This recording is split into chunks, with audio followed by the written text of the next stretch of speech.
One. Oh, yes. Okay. So, yeah, as we're sitting here at LTV on this beautiful Tuesday morning, November 5th, 2024, here with the Hello Hello Show. My name is Haim Mizrahi, continuing with the tradition of public access and the tradition of the Hello Hello Show that's been on the air since 1980. Of course, not to fail to mention the contribution by Fraser Dougherty, Francis Ann, and then, of course, the likes of you out there that make it your business to enhance and fortify this concept called public access.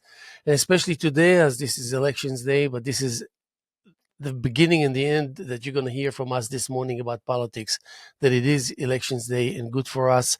And good for us also that we're having Curtis the Forest here, a force to be reckoned with, a good friend, a mentor, and just a stamp of decency and pleasure in our community, as he cannot be ignored or mistaken for anyone else. Curtis, I Crazy, love you, crazy, and I'm crazy so happy talk. to have you here. And Crazy talk. do you Thank want the you. chair? Do you want the chair to go up a little bit? You look like you sunk into it. If you know what, I'm gonna. Yeah, yeah, yeah. Okay, Here we go. there we go. There you go. Excellent. Oh, now I feel like a taller Yes. person again. Thank you. Really excellent.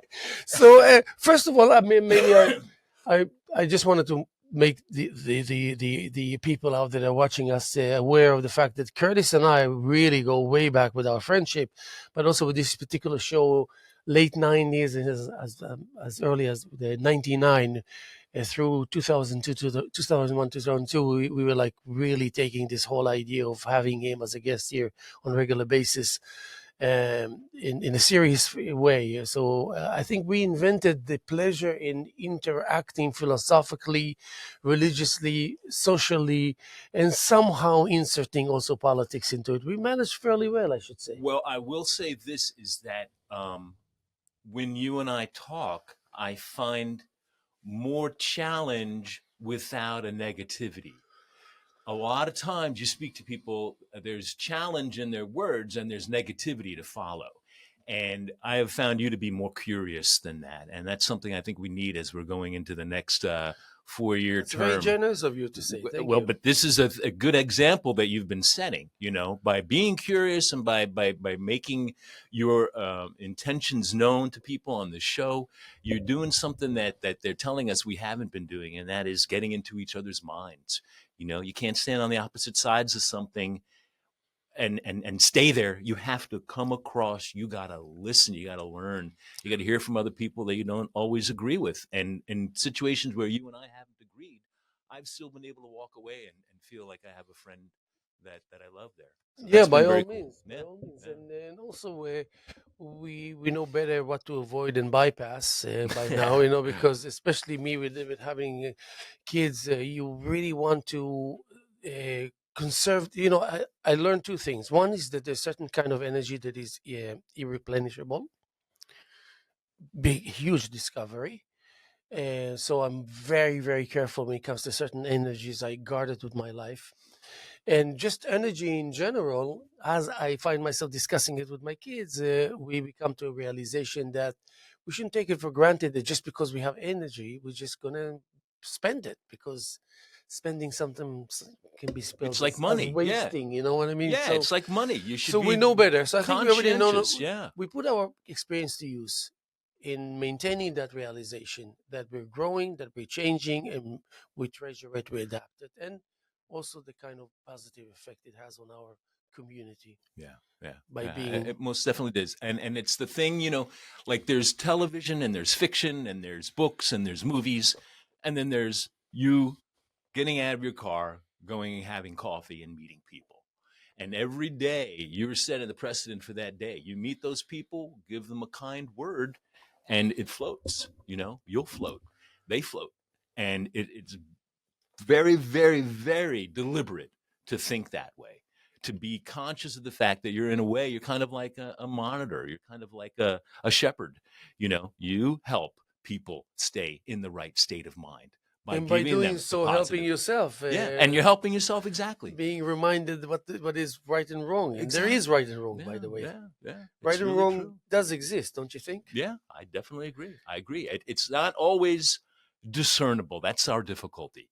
We don't always know. When we get to the gray part, we have a difficult time, and we fear. Fear is in the gray area. Fear is in that gray area. And that's what we really need to be sure we out the fear, out it. It's funny how, as an artist, I treasure gray, and I think that gray is triumphing because it's not a color that people favor that much, or will be in the habit to use often, as often as they I think they should. But gray has, I think, the most reflections all the way to cream, all the way from cream, from gray, and from blue, and from green. Right. And there is a degrees of red in the gray. So we go, and this is apropos Benjamin Moore, I'm telling you. Not apropos. So, what's really crazy to me, how very different colors are. And when you think about it, all the different colors you can have are almost kind of representative of all the different type of personalities you could have. Yes. This color has a little bit of green and a little bit of orange. Green and orange? What? Are you kidding? And yet here's a person, you meet them and they like a thing you could never, ever wrap your mind around and like. And yet at the same time, there are other aspects of them that you completely align with. You completely understand where they're coming from. Yes. This is the stuff that's fearful.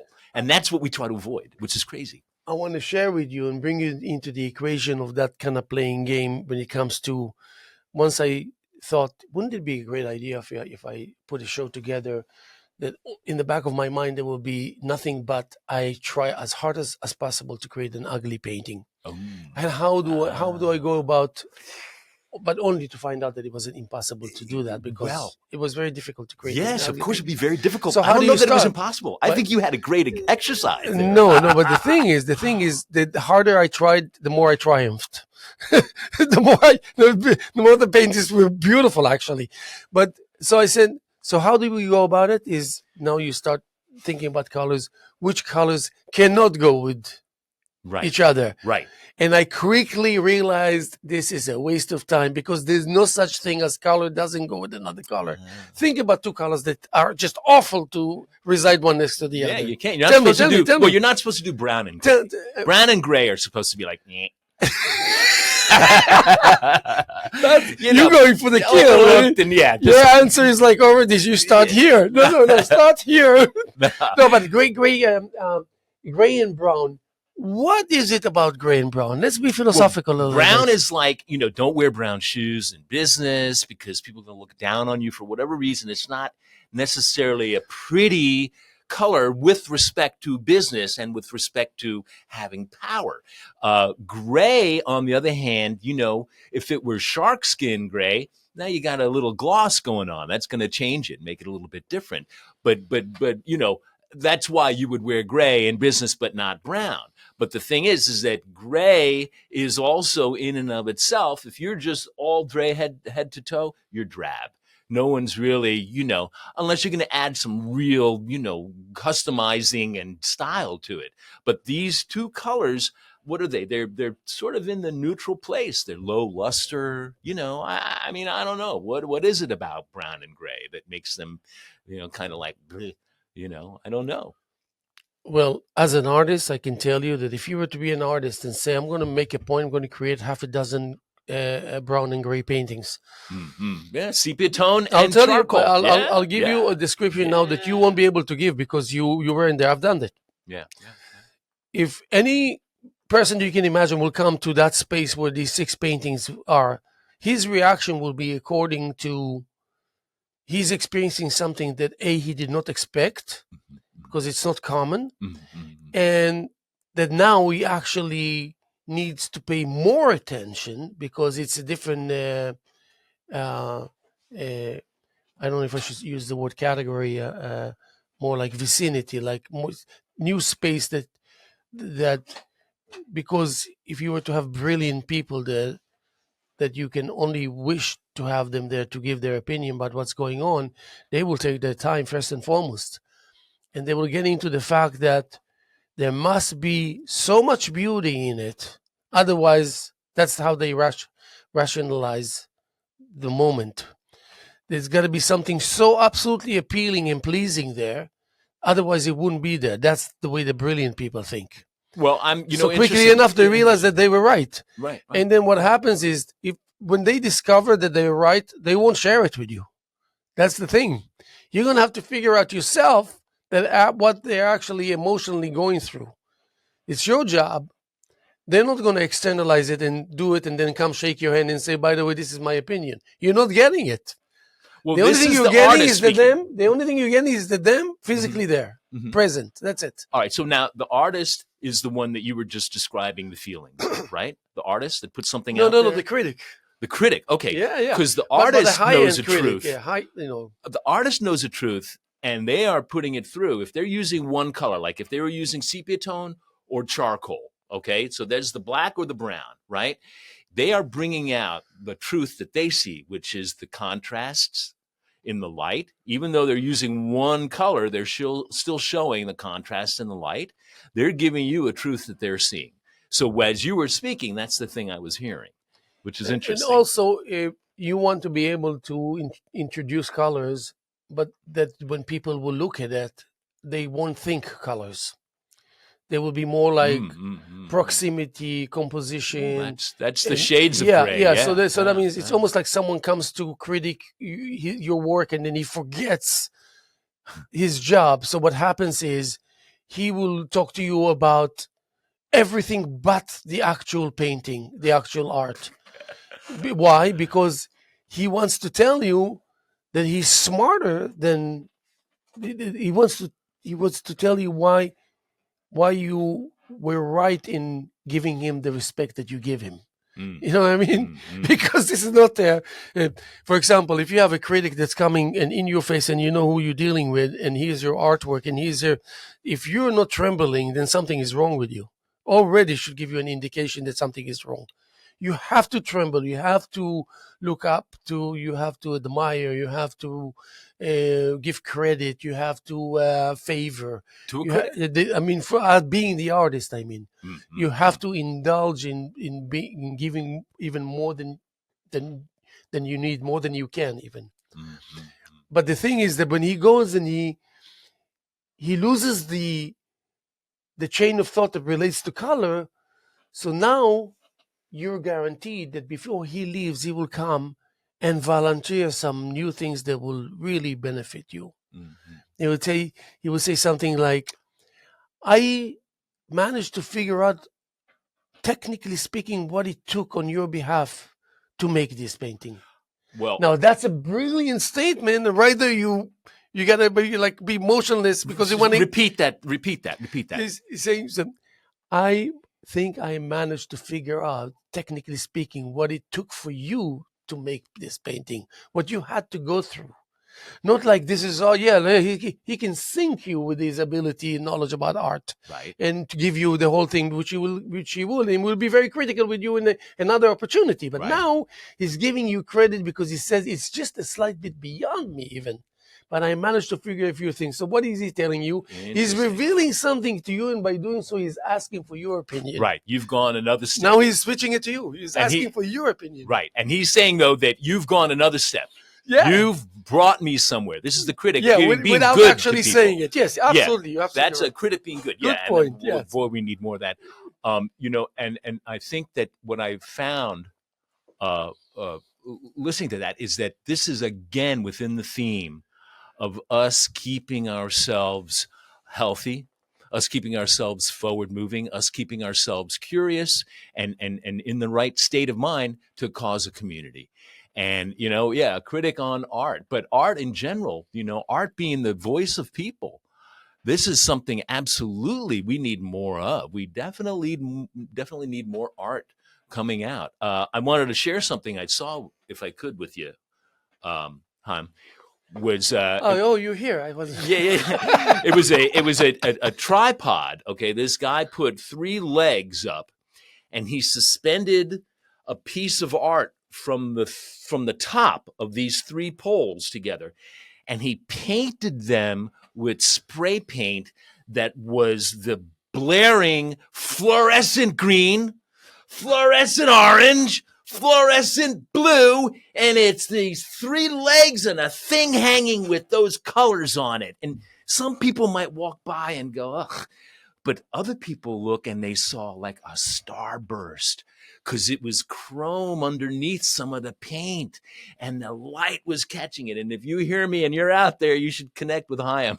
A good man, good connection. But it was really awesome. And it came to my mind when you said about using colors. I remembered now that he used all these fluorescent colors that you're supposed to use sparingly, supposed to. Yes. Oh, yeah.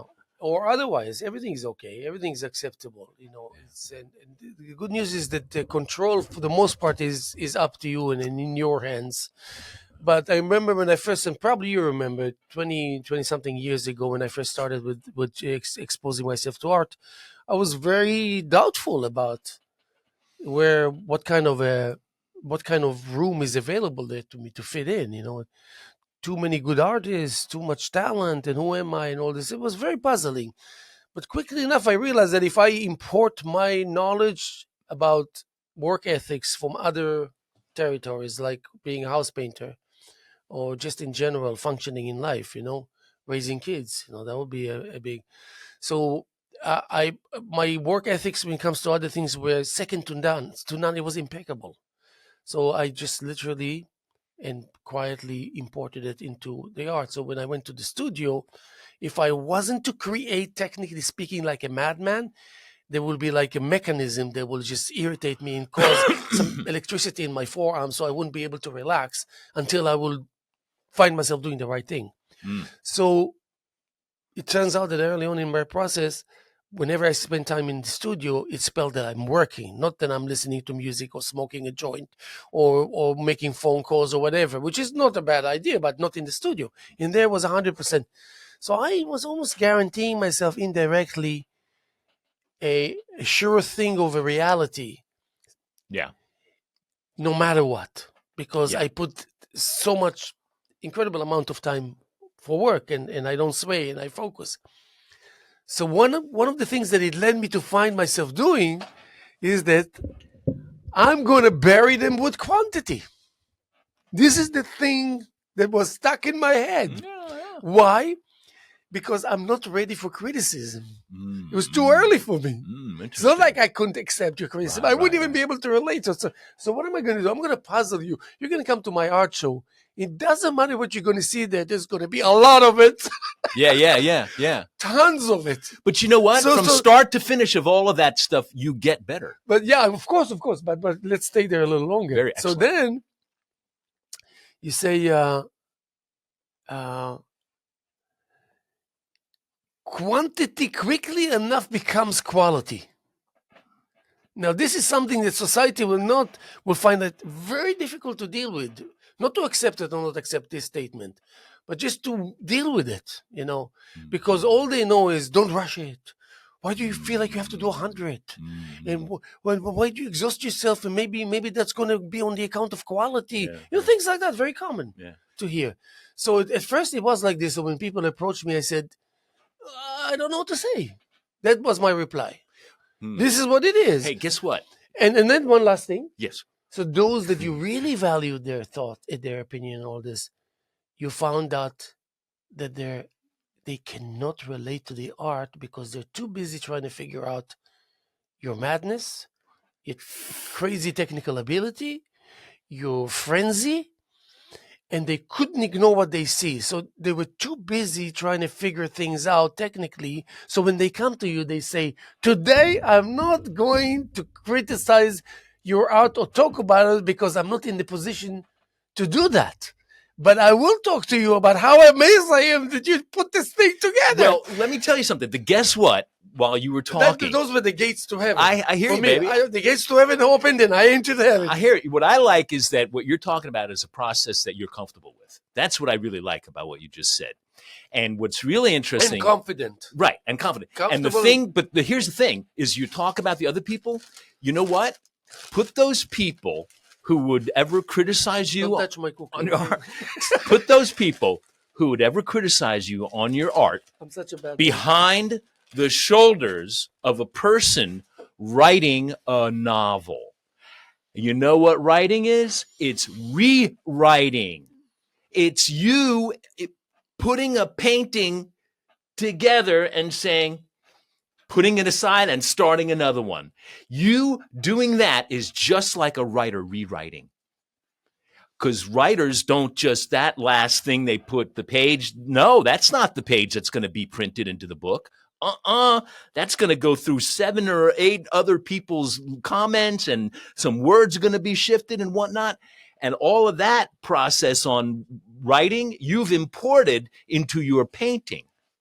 You will paint 1,000 paintings. That first painting, done, dried, over. Next painting, over, done, dried. I'm getting better as I'm doing this. It's like rewriting. Oh, I'm doing it again.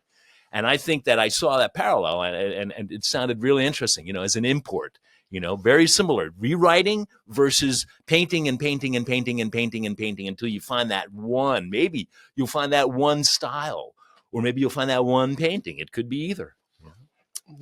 My kids, they show incredible signs of desire to create. In addition to being 6 or 7 or 8 or 9, 10, it's a common practice for them to draw and to be doing things that are incredible, but that as soon as they grow up, it goes away.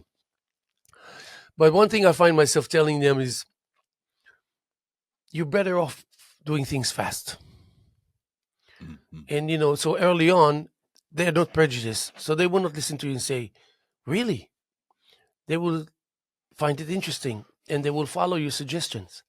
Why? Because they see you paint.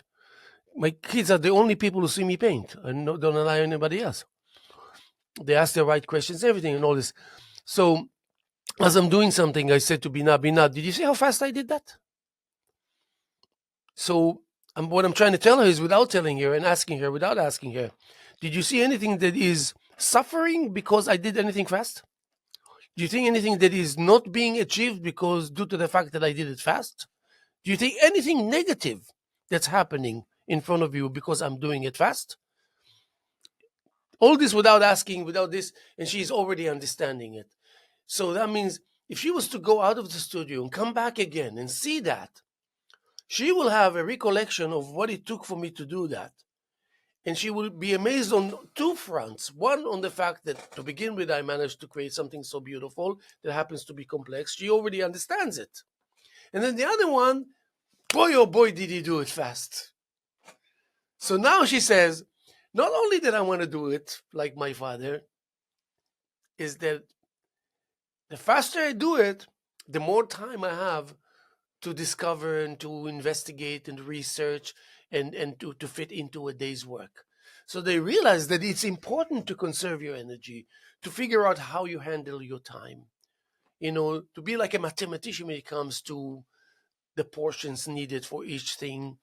And suddenly you find yourself that, you need to be an actor and to play head games and to do everything that you can creatively in maybe non-customary fashion.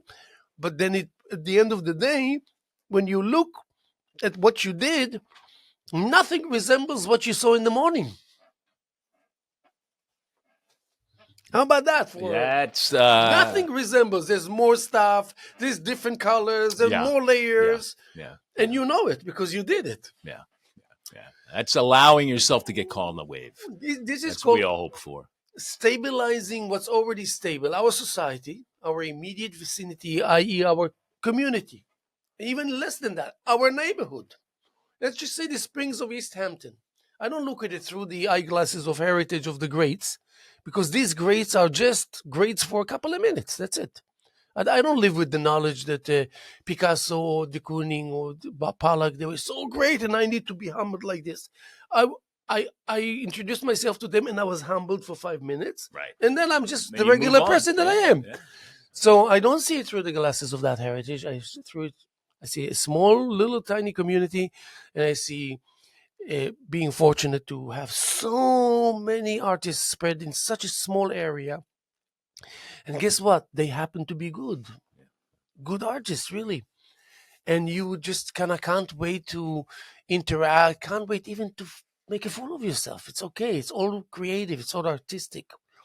And also living in the midst of that which is clichéic, that becomes acceptable. I used to try and shy away from myself from anything clichéic. Was like, I don't know, it bothered me. But today I'm just like, I use it because it's a part of my head games, and then it will result in in my stability, in my focus on the painting. You'll be see it evidently. I will see it, and I said, "Wow, actually, this plus this divided by this minus this will give me this." It's just like unbelievable how it works. And then you realize that at the end of the day, the memory is memorizing what you do is the most important thing. And with me, with my photographic memory, I put it to use like nobody's business. De Kooning had that.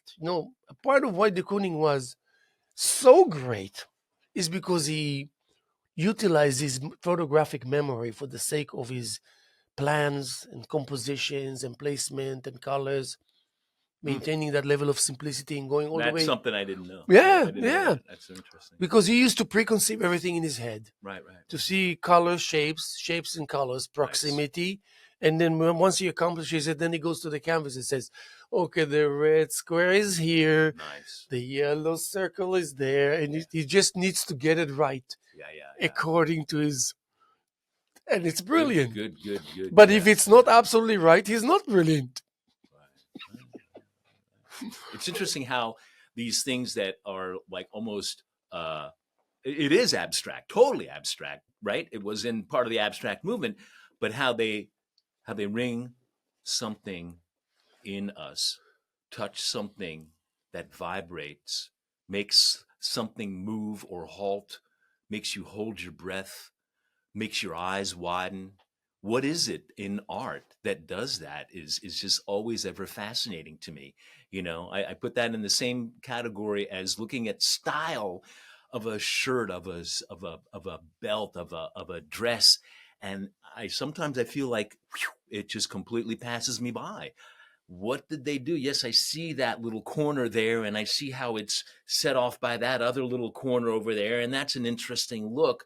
But how did this person conceive of like a Nehru jacket with no collar?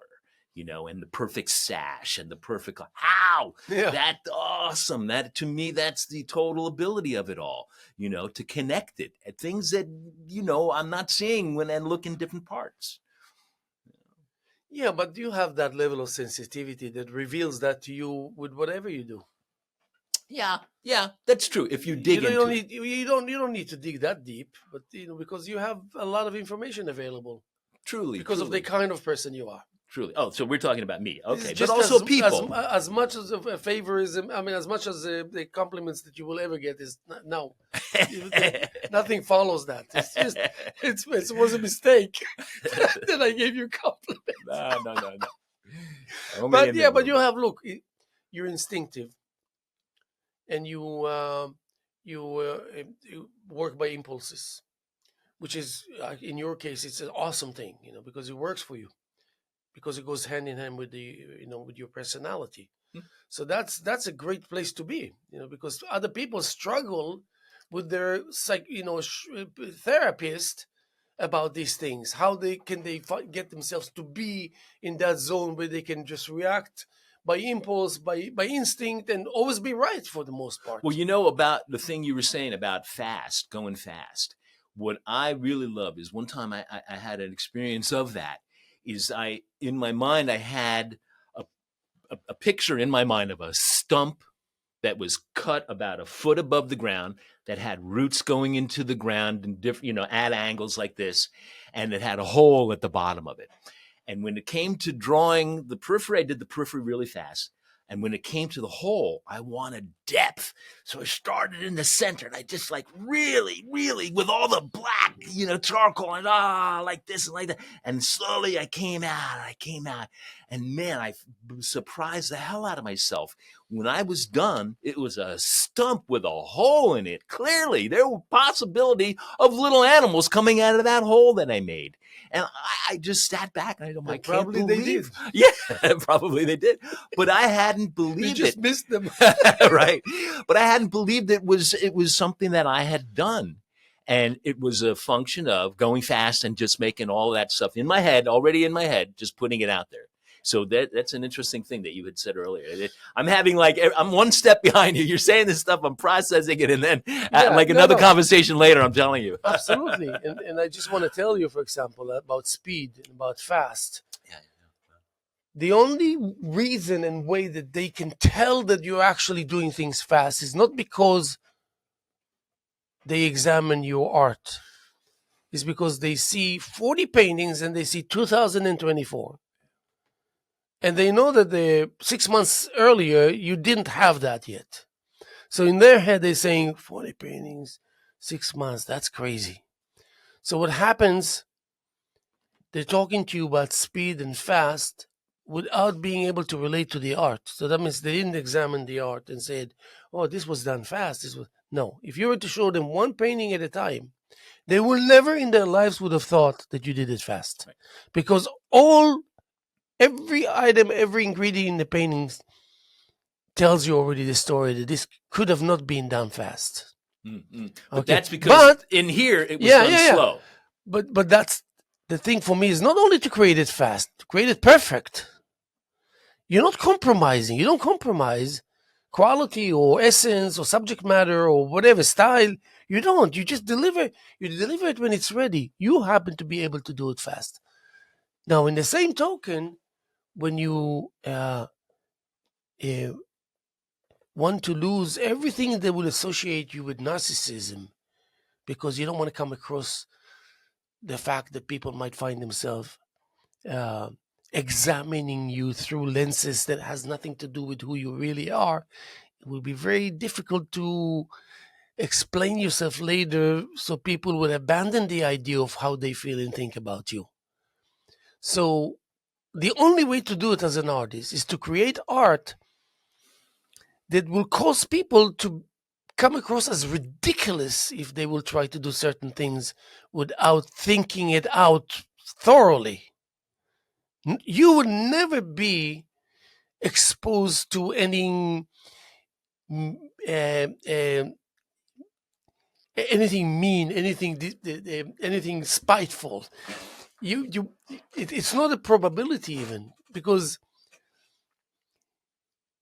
one day a friend of mine came to me and he says, the other day I was walking with my friend and then I saw you on Main Street, and my friend didn't know you. He was visiting or something. And I was really excited to see you and I wanted to approach you, but you were crossing and all this. So my friend asked, who's this guy? So he said, I found myself telling him who you are through my last encounter of your art show that I saw. That's how he started talking to him. So what he was trying to tell me is that I relate to you by association.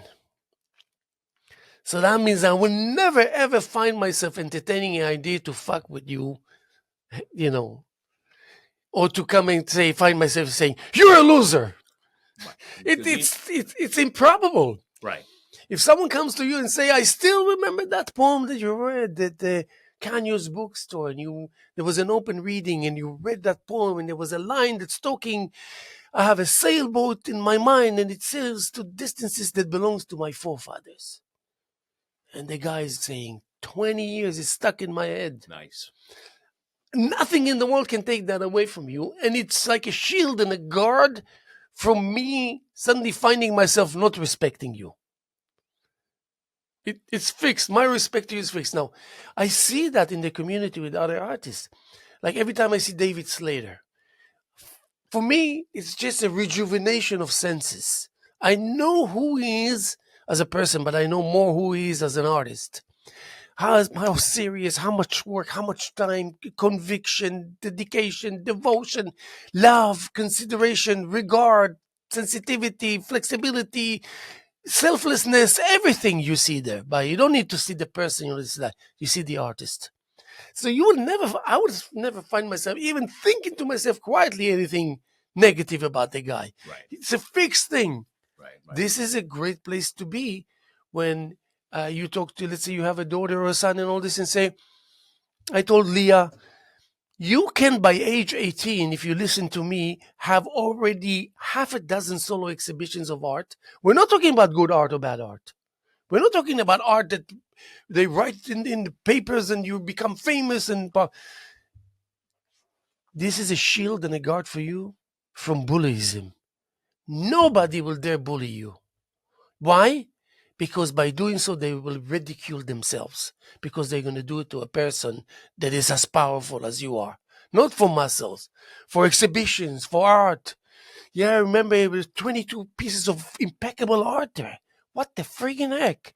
I'm not going to be in the mix of making a fool of myself because I'm trying Well, to. But you know what I mean? yeah. So how do you make reality accepted as something normal and like just like another day in the office? Well, the one thing I hear what you're saying that I think is very cool is that your daughter, you encouraging your daughter to produce a body of work, is you encouraging your daughter to put the hat on of artist, to take it seriously, to produce a body of work.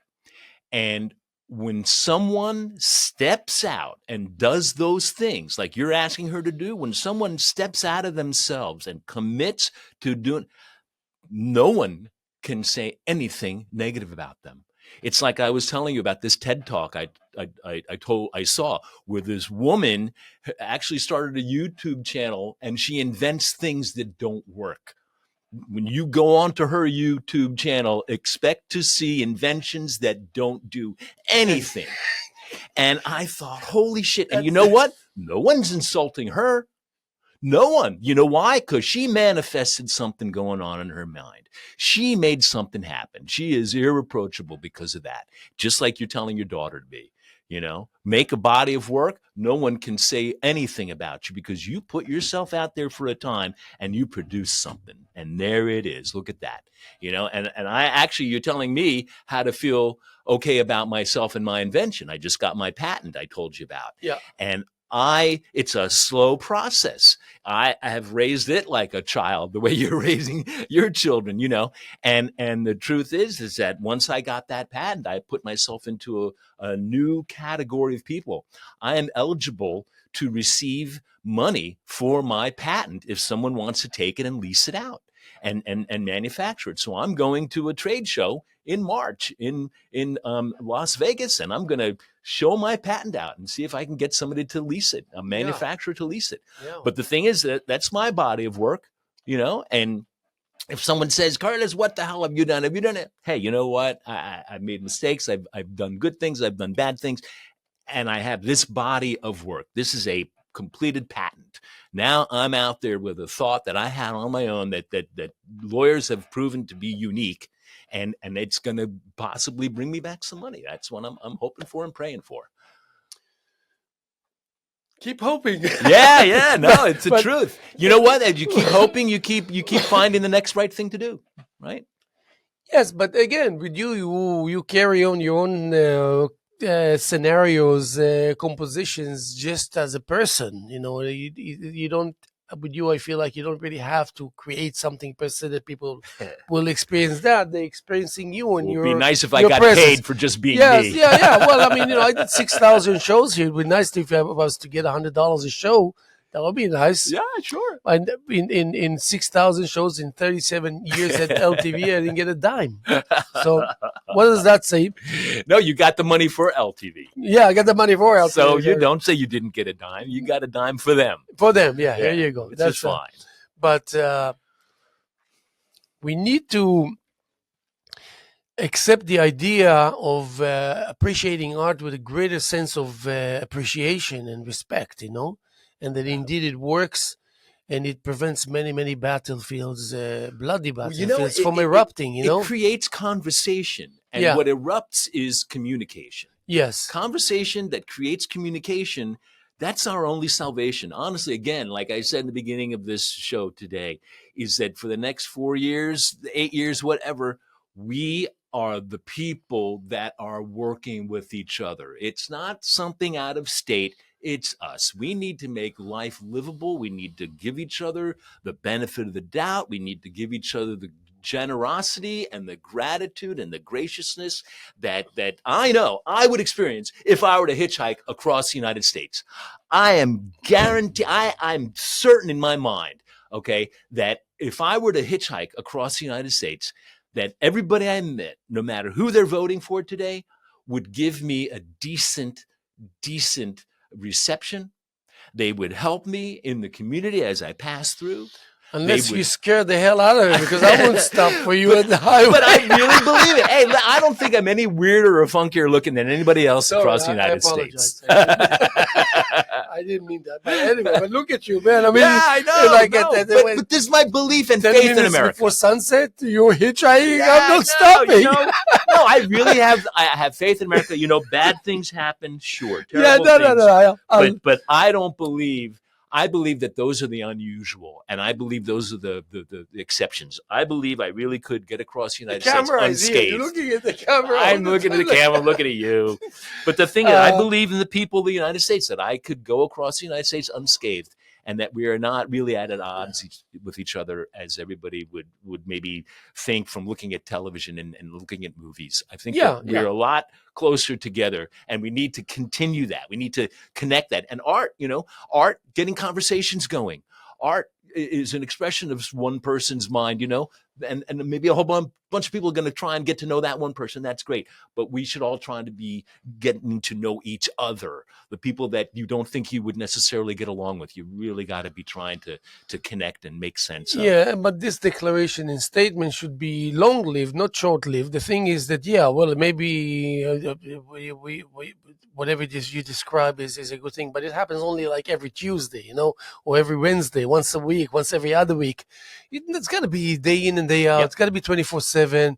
The thing is that once you got to aim to have certain qualities as a second nature, and you got to work on it and be mindful of it and conscious of its importance. Well, I call one of those things curiosity. Yeah, and you got to have. But also, I call that academia that demands respect. Yeah. So even in the midst of the horrific reality unfolding in Auschwitz, you had someone who went about his merry way and made a list of all the people that he shot point blank, and it was 85,000, by the way.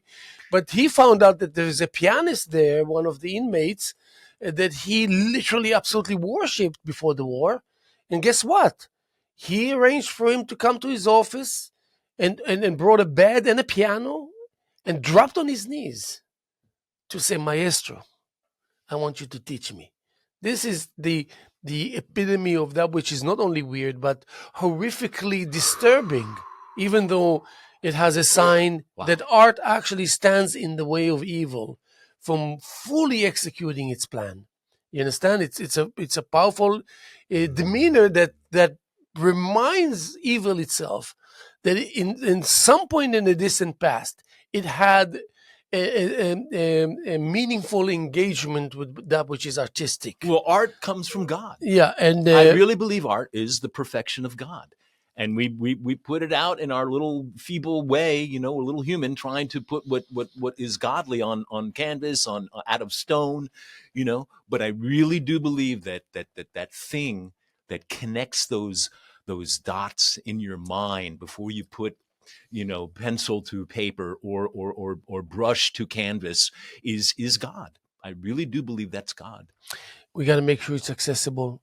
If you apply for a school or for a department of art in some colleges that is, like 70 out of 71,000 are picked, two things need to happen. You have to lose the level of seriousness, like, oh my God, I'm here. Fear. You don't mean seriousness. Look, my teacher is so-and-so. What's going on? You know what I mean? Awe. You mean awe. Yeah, forget it. It's not awe. It's much more than that. It's just like, I'm regard. Just drop dead here. Almost worship. You're like, what? Yeah. Okay, the bottom of your shoes is too dirty. Let me lick it. Yeah. Something like. Got to get over that.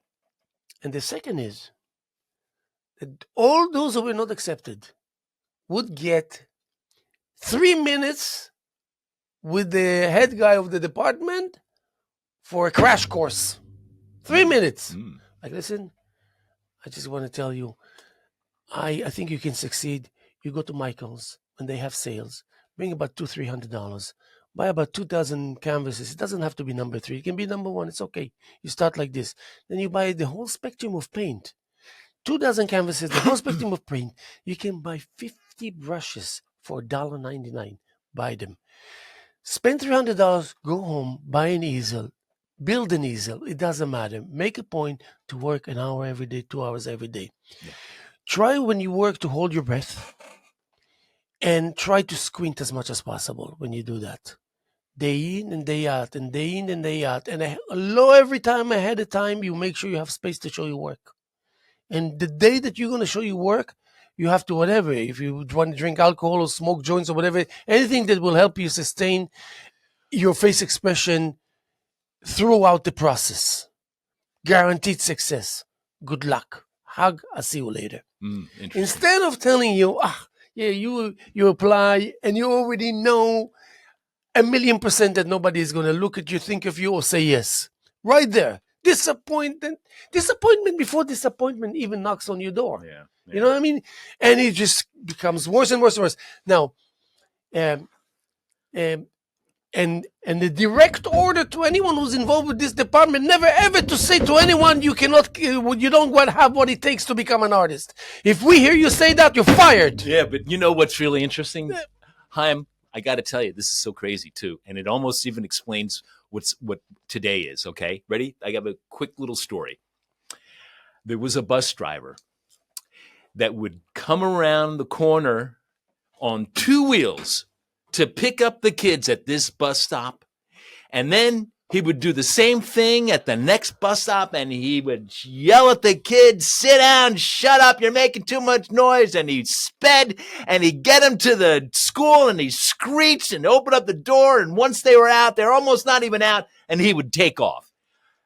Kids, the kids would cry, and they'd tell about it. And of course, the parents heard about this, and this is terrible. We can't have a bus driver like that. And they fired him. The next week, the kids were crying because they missed him. They missed the bus driver. And what did they do?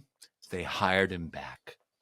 So you can see, as much as you can see in that, we are a very strange race. Know, it's called the certificate of poverty. But you see, the thing what you just said is the opposite. Okay, some people do not thrive unless they're absolutely squashed or yelled at or made to feel uncomfortable and bad. And then they thrive and they shoot out, all kinds of leaves and flowers and everything because someone pressed down on them and told them, you can't do it. You're not able. I hate that. But we don't need that. I don't need it. You don't need it. But it's a way that people do things. Listen, it's really in my bizarre. boarding school, we had 17, 20 languages there because it was in the 70s in Israel when all the big immigration from Russia and other countries. So a lot of kids from different countries, Jewish kids, and all this. So I picked up Russian. I had a thing for Russian. Nice. And the English teacher that we had there had an official position in Russia. So he was fluent in Russian. So he heard about me. So he came. He said, Haim, I heard you speak Russian and all this. Yeah, so we started talking and all this. So he said, what are your aspirations and why do you speak Russian? Why did you pick up Russian? I said, I don't know, it just agrees with me and all this. He said, but you know that in the future you won't be hired for anything because it will be the Russian that can speak Hebrew that will be hired for the job. And it will be a Russian that can speak English rather than an American that can speak Russian. And I look at him and I said, why is What are you, stupid? Why is he doing this? Like, he could have just said, good for you, man. It sounds good. Actually, you even have a good accent. Something. Right. Something different. A million years later, every time I go, and he was still there, and I said, why did you tell me that? Like, you crushed me. You made me feel guilty every time I learned more words and more logic in the And what grammar. Did he say? How did he answer? He didn't even remember it. Are you kidding me? What do you think he's going to remember? He remembered I could speak Russian, but he didn't remember. So I said, all this. Well, you know what? Some people, they think they have to antagonize to get you. You should be under the scrutiny of being intimidated by the system itself, by those who run the system, as much as those that you are responsible for being intimidated by you. I know you didn't understand what I said now. He was just nodding. So now he feels, he gets the taste of his own doings. This pure, wonderful, appealing soul is being crushed by you. You don't even know you're doing it. And if you, maybe you, for a while you knew, but you didn't care, but now it's second nature. Now it's awful. Send them on their merry way with your blessings, for God's sake. It won't cost you anything. You know? I didn't have anyone to come and whisper in my ear, hey, don't do that. What? Don't take that left, take that right. It's much better. You know, nobody whispered in my ear and gave me suggestions. I wish. So now when I approach people and I say, you know what, I want to give you something. I want to fill you into something that I discovered will save you a lot of time and energy and all this. You know, I do that a lot, and I'm very careful on how I approach. But believe me, those who listen to me, they're gaining from it. They are liberated. They realize, oh my God, I didn't have to go through all this. It's right there. What was I thinking? You know, things like that. Nobody. But it's okay. It's good this way. It's good the other way.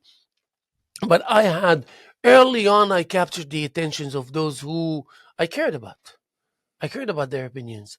For example, Steve Ram. You know Steve Ram. He became my mentor. He's a great painter and all this. But Steve Ram, I made him aware that I appreciate when he opens his mouth and say, listen, you know what, how about just a little shadow there will make a huge difference. And then the next time he sees it, he said, oh, I see that you were listening to me. He was amazed. I was amazed by his suggestions. He was amazed that I'm listening to him. So it's a partnership, you know, so it works both ways. But you gotta be generous, because it's not important only because you have potentially individuals that can be incredible artists. It's important to have artists, period. It doesn't matter incredible or not. Active, hands-on. They don't all need to show their work, exhibit their work. Create is good. And then the sky is the limit. But you know what? It will take too much away from the ego. They feel that it's so essential for them in order to keep and maintain that face expression of authority and whatever it is. But this helps none when it comes to the actual process of creating art. Before and after it matters, but during it has nothing to do. And during is where it's the most important, most effective. You increasing the chances of survival of in these circumstances that we live in. The more you deal with art, the more you're hands-on with art. It's a no-brainer.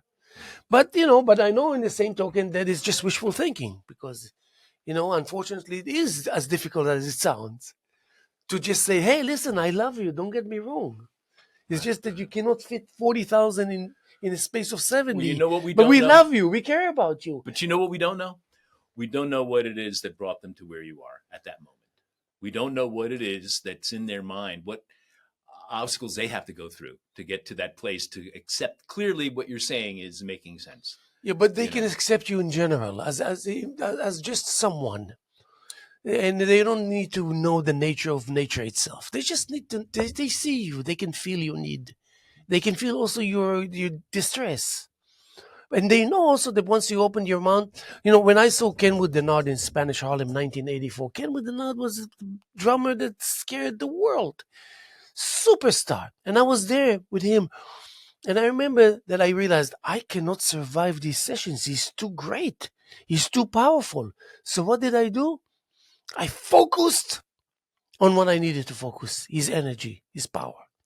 Not what's the nature of his power. Just his power. I felt it. When he was hitting the drum, I felt my tummy trembling. That was a fact. And every time he asked me, did you understand what I said? I used to say yes. I had no clue. But every time I came to see him, I became stronger because I spent an hour and a half with greatness itself. Mm-hmm. And then when I went to Jerusalem, people knew me as a drummer the way they knew me. I could never solo, never this. Suddenly, I play on the drum set. And there was this drummer that I used to admire. I used to dream about him at night. Came to me and said, Haim, what the heck is going on? What happened to you? That's what happened. Then listen to my maestro. Just sensed him, inhaled him, smelled him, touched him, and embraced the idea of being close to him. Yeah. That's all it took. Yeah. And he wasn't even mindful of the fact that he needs to give me something. He didn't consider the moment like this. Well, you know what is fascinating? When people are at a club and hear a drum or whatever, a performance that really just makes them stop and focus. And that's what makes them want to come up to you later and say, "Oh, that was so great. Thank you. How long have you been drumming?" Because you've gone inside into their chest, into their heart, and if you've inspired them, great. But what really I find really interesting is there are some people that are totally not connecting to it. There are some people that might be going through the motions of dancing, but the rhythm isn't hitting them the same as it's hitting some of those people that have to come up to you later because you were inside of their body with your music. They must come up to you. Other people, some of them not. They're just whatever. They're drinking, they're looking at people, they're doing whatever they're doing, and they're not feeling it.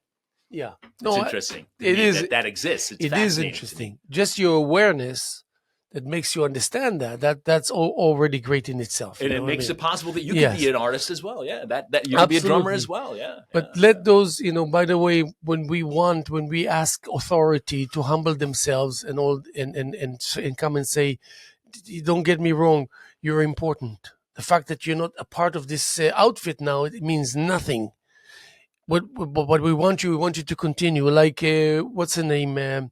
Um, the gallery in Bridgehampton, Elaine Benson. I remember when she noticed my work early on, 1998, and she called me to her office. It was a big deal. And she said, I was taken by the images that you sent me. I want to see more of you along the years. I'll be keeping an eye on you. nice, nice, Right there. Right there. nice encouragement. Yeah, hell Right. yeah. And then Kimberly Goff was next to her. She wasn't really so impressed by me. And she didn't hide that. But on the same token, you look at her mom and you say, okay, you know, there is God, and He comes in different shapes, in different moments, in different densities. But yeah, but first of all, I think that again, you as a friend and you as an entity, and a wonderful reality unfolding constantly. That's how I call you, walking around town, being identified and recognized by everyone. And sometimes I guarantee you, just people see you with the white hair already makes them feel good. That's it. Even if you're just waving, even if you didn't notice them. So that's how deep you run with your aura and your energy. And I want to thank you for being who you are and for coming to visit us here at with the Hello Hello Show and at LTV. And just for that unlimited amount of generosity, emotional and spiritual, that you have available for the community. Well, I'm very very happy to be living here, and when you talk about acceptance, non-acceptance, art being accepted, art being understood, I didn't know I needed a community like this until I moved out here. I really hadn't gotten understanding of myself through other people that I got by coming here and seeing people, putting themselves out there, and meeting you and like a few other people like Michael McDowell, Oh yeah, Eric Ernst. and Ernst. I mean, Nancy Atlas going into that place. Yeah, I'm, of music and remember Bappa King Carr. He plays drums like nobody's business, and meeting all these people that were kind of like aspects of myself, including you, of course. yeah, yeah. Help me to be me, help me to feel me, and I appreciate you saying something nice. I appreciate that. Thank you. Absolutely, and there's full grounds for these feelings and expressions of approval. We're going to be here tomorrow, as much as we were here yesterday, and as much as we're sitting here on this Tuesday morning, Elections Day, November 5th, year 2024. And before you know it, it's Thanksgiving. And before you know it, it's Hanukkah. And before you know it, it's Christmas. And Christmas, before you know it, it's New Year's. New Year's. And we're going to look into the brightness of the future, no matter what. And again, thank you to my guest. Is it Curtis LeForest or DeForest? I don't even know anymore. DeForest. Curtis DeForest is here with us, and we thank him very much. And we know you're out there, that you're involved, and it doesn't go unnoticed. And we love you, and we send you our deepest um, sensation of respect and acknowledgement. Have a beautiful day. We'll see you soon.